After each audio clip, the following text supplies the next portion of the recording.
Bienvenue dans l'Africa Newsroom, votre émission de débat et d'analyse en cette semaine consacrée aux start-up africaines avec un dossier du jour sur une invention d'un jeune Camerounais, le Cardiopad, une tablette capable de mesurer les données physiologiques cardiaques. Les patients ainsi dotés n'auront pas besoin de se déplacer chez le cardiologue car ils pourront envoyer leurs données médicales via cette tablette. Et au sommaire également de cette émission, nouveau président à la tête des Seychelles, Danny Faure succède au chef d'État démissionnaire James Michel. Et au Tchad, les mesures d'austérité destinées à maîtriser la crise financière sont loin de faire l'unanimité. Les syndicats ont appelé à la grève générale. Et ils sont avec nous autour de ce plateau pour en parler. Notre invité, tout d'abord, directeur général d'Ojala, Afis Bileoma. Bienvenue parmi nous. Bonsoir. Et nos éditorialistes, bien évidemment, Jemal Taleb. Jemal, c'est un plaisir. Merci Amira, plaisir partagé. Bonsoir à tous ceux qui nous regardent. Et Alfred Chango. Alfred, ravi de vous avoir sur ce plateau. C'est un ravissement réciproque, Amira, et puis à mes très chères téléspectatrices. Je dis merci de leur accueil bienveillant. Et tout de suite, c'est l'info du jour.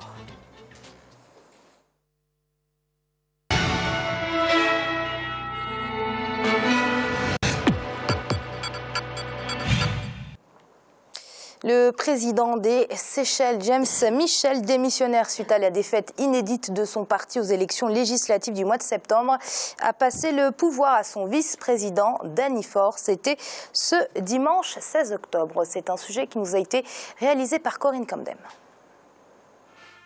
Danny Faure, le nouveau président des Seychelles, appelle à l'unité nationale. L'ancien vice-président a prêté serment au palais présidentiel de Victoria ce dimanche 16 octobre. Il occupe désormais la fonction de président, remplaçant ainsi James Michel. Réélu en 2015 pour un mandat de 5 ans, ce dernier avait annoncé sa démission suite à la défaite inédite de son parti, le LEPEP, face à l'opposition aux législatives le 26 septembre 2016. Le nouveau président Danny Faure, qui vient de prendre la présidence, tenant compte suite à ce qu'on sait déjà, la démission du président James Michel, comme il a dit lors de l'investiture à Victoria dimanche dernier, il a lancé en quelque sorte un discours de réconciliation.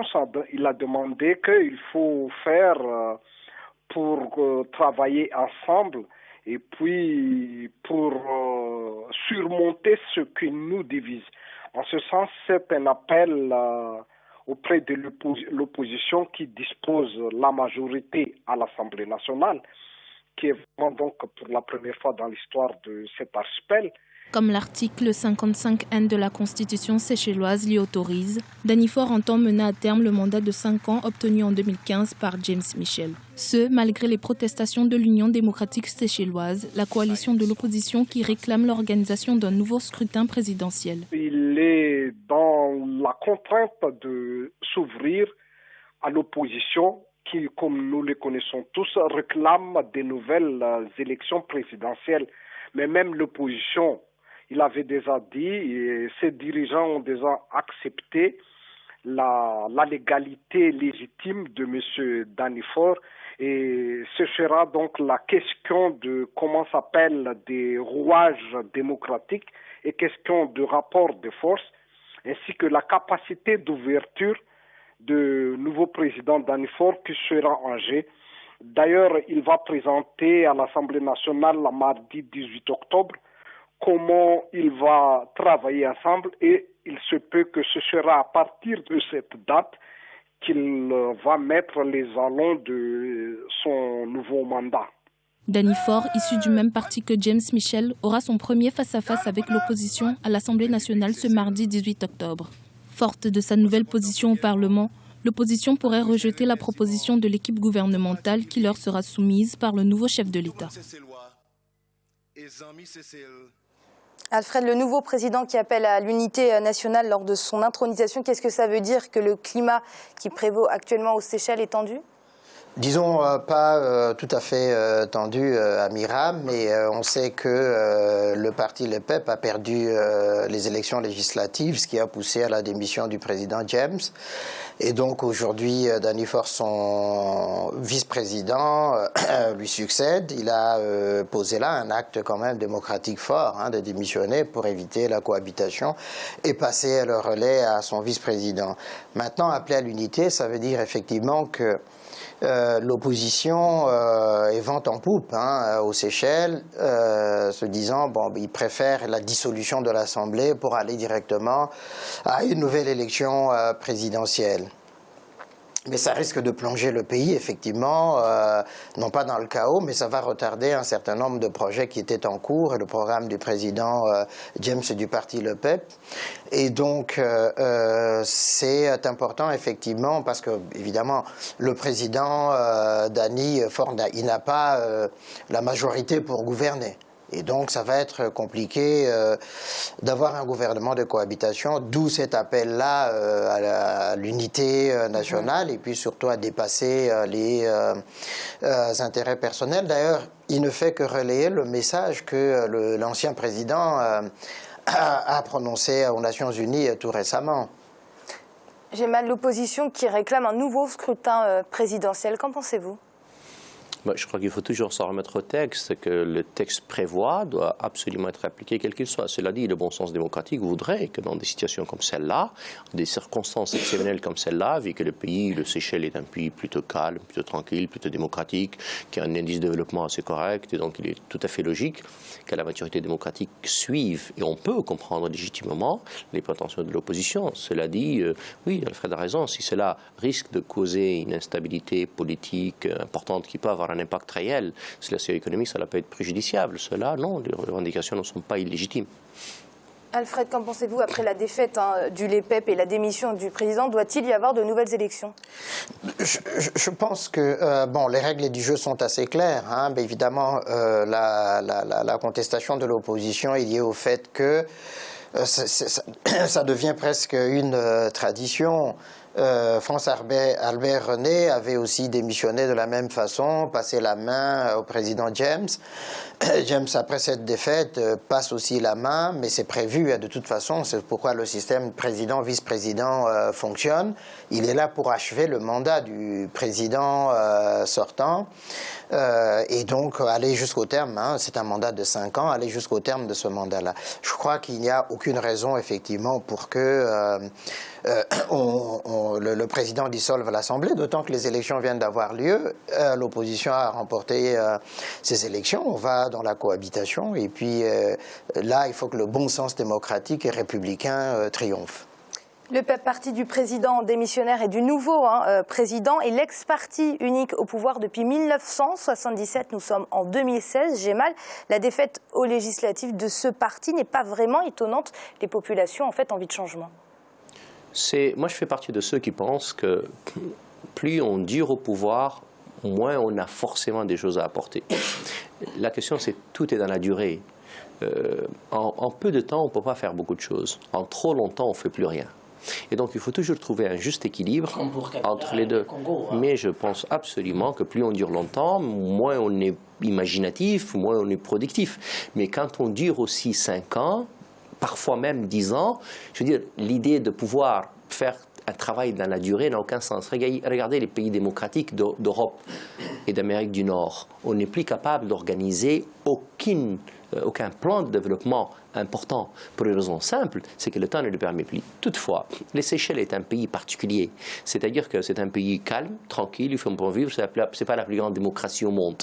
Et donc, l'idée est que un parti règne sur la vie politique depuis toujours. Alfred vient de citer François-Albert René. De mon adolescence, je n'ai connu que ce nom.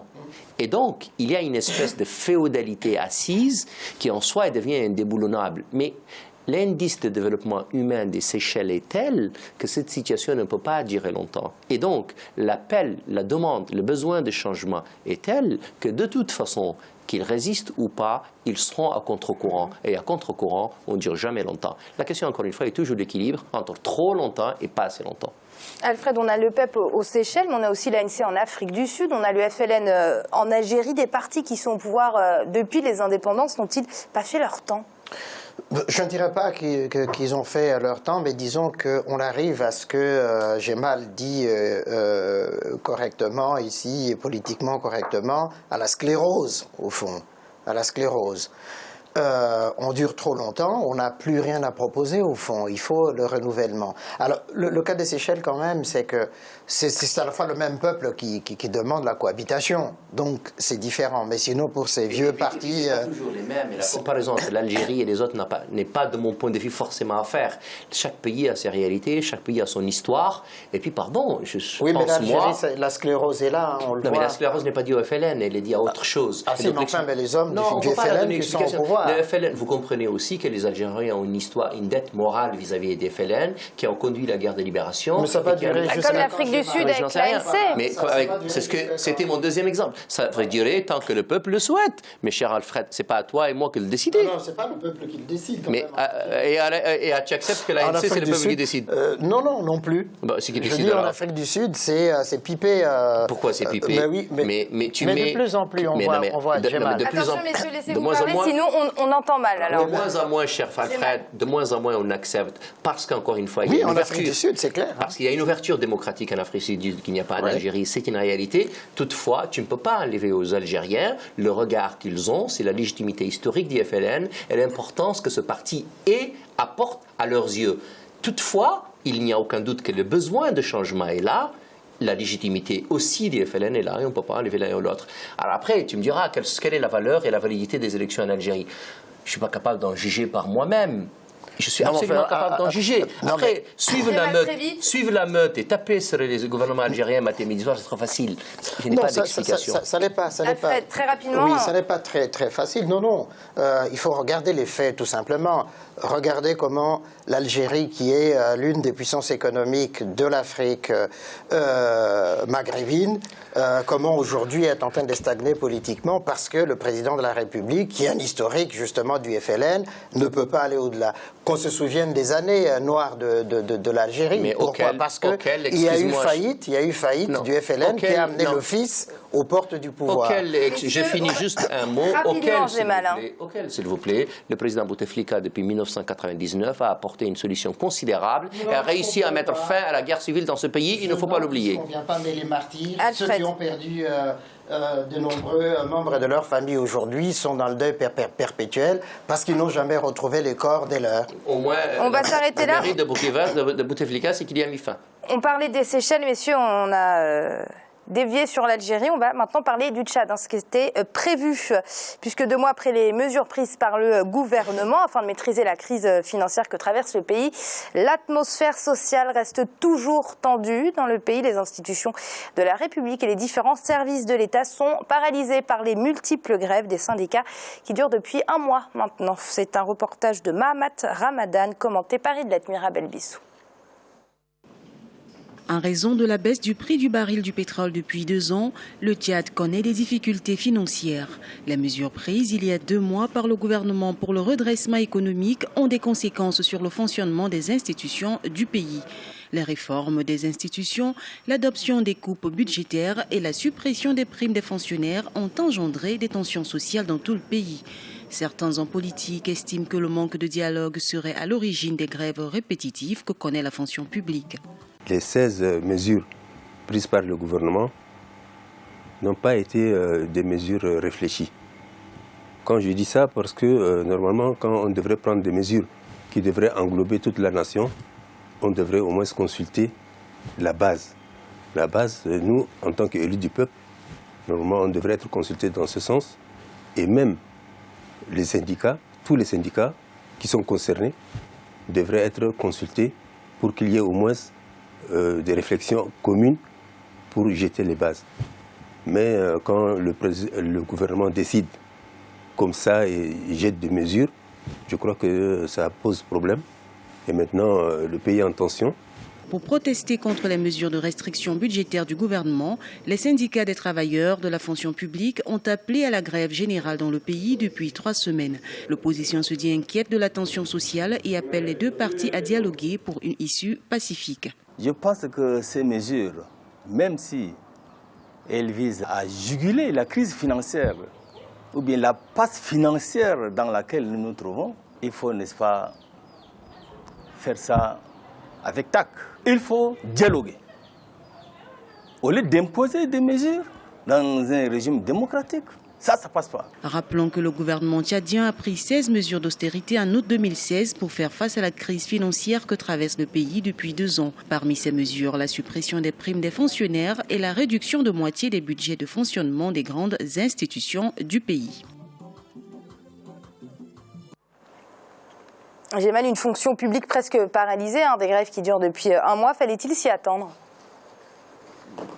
Dans la configuration politique actuelle, économique actuelle du Tchad, mais je peux pas parler du Tchad, je peux parler hélas de tous les autres pays, oui. Tant que nos économies, encore une fois, sont tributaires du hasard que la nature nous a donné, c'est-à-dire elle nous a dotés de pétrole, pour certains d'autres choses. Et donc que nous exploitons, en fait non, nous n'exploitons pas en fait. Nous nous tentons de payer d'autres pour les extraire, les vendre à l'étranger et récupérer des royalties. En fait, on n'a pas d'économie.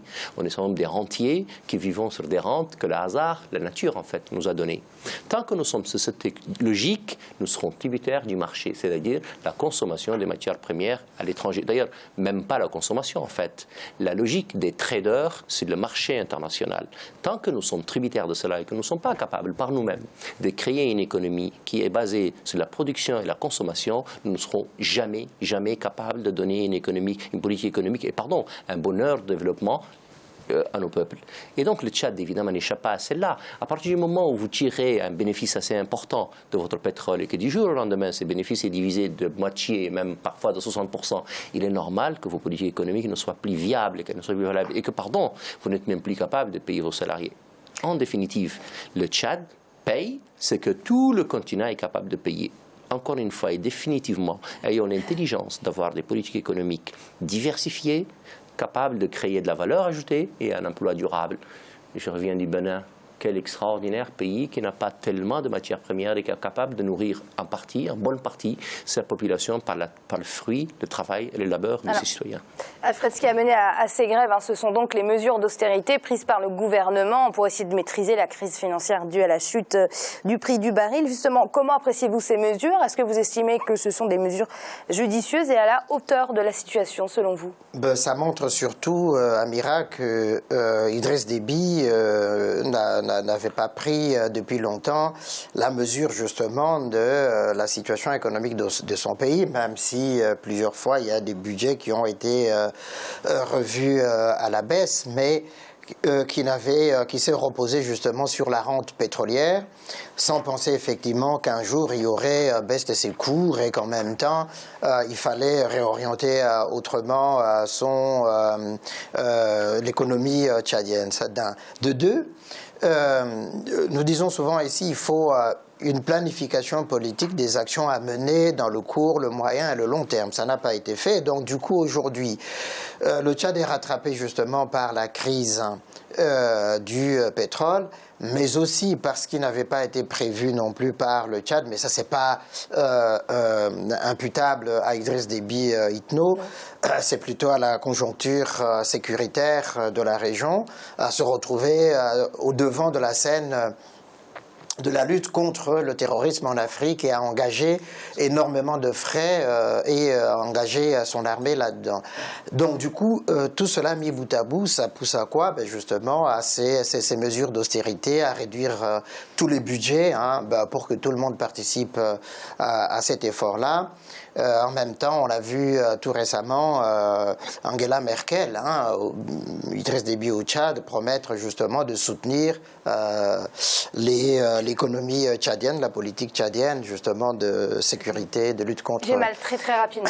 Non, encore une fois, l'exemple est assez frappant. Beaucoup de pays de la mer du Nord, de la Norvège par exemple, ont une rente pétrolière assez importante, ne vivent pas que de celle-là. C'est-à-dire qu'elle est là pour préparer l'avenir, il est un moment difficile, les générations générations futures, elle a un fonds souverain assez remarquable. C'est quand même étonnant. Aussi de saumon. Bien évidemment. Voilà. C'est quand même étonnant que nous ne soyons pas capables, justement, nous, de vivre du saumon, c'est compliqué au Tchad, mais d'autres choses. Et que nous ne comprenions pas définitivement que nous ne pouvons pas appuyer, reposer nos économies uniquement sur les rentes, les rentes, les rentes. Et c'est l'heure de marquer une courte pause. On se retrouve dans quelques instants pour la suite de l'Africa Newsroom. À tout de suite.